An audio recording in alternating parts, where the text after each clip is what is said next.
கர்த்தருடைய பரிசுத்த நாமத்துக்கு மகிமை உண்டாவதாக. இந்த வாரமும் நம்முடைய ஆசீர்வாதத்துக்காக வேதத்தின் ஒரு பகுதியை தியானிப்போம். லூக்கா 15ஆம் அதிகாரத்தில் நம்ம எல்லாருக்கும் தெரிந்த இளைய குமாரனுடைய ஒரு சம்பவம் இருக்கிறது. அந்த இளைய குமாரன் அப்பா கிட்ட இருந்து ஆசையில் அவனுடைய பங்கை பிரித்து வாங்கி ஒரு தூர தேசத்துக்கு போய் எல்லாத்தையும் செலவழித்து போடுகிறான்.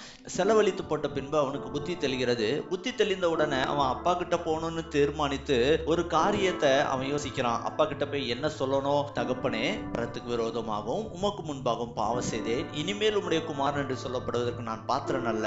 உம்முடைய கூலிக்காரரில் ஒருவனாக என்னை வைத்துக் கொள்ளும். இன்னும் அவன் அப்பாவை பார்க்க போகல. ஆனா போவதற்கு முன்பதாகவே அவன் என்ன பேசணும் அப்படிங்கறத தெளிவா அவன் ஆயத்தமாக்கி போகிறான். கொஞ்சம் நம்ம யோசிச்சு பார்ப்போம்.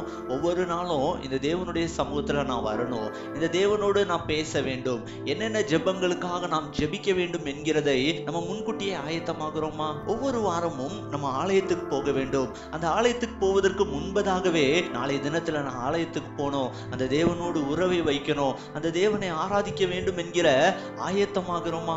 ஒருவேளை நம்ம ஆயத்தமாகாம இருக்கிறோம் அப்படின்னா நாம் ஆயத்தமாக வேண்டியது அவசியம். அந்த தேவனுடைய கிருபையையும் அந்த தேவனுடைய இரக்கத்தையும் நாம் பெற்றுக்கொள்ள வேண்டுமானால் நாம் ஆயத்தமாக வேண்டியது மிகவும் அவசியமாக இருக்கிறது. அவருடைய சமூகத்துல நம்ம ஒப்புக் கொடுப்போம், நாம் ஆயத்தமாவோம். நிச்சயம் அவருடைய ஆசீர்வாதத்தை நம்முடைய வாழ்க்கையில் நாம் பெற்றுக்கொள்வோம். இது நமக்கு ஆசீர்வாதமாக இருக்குமே, ஆனால் இதை மற்றவர்களோடும் பகிர்ந்து கொள்வோம்.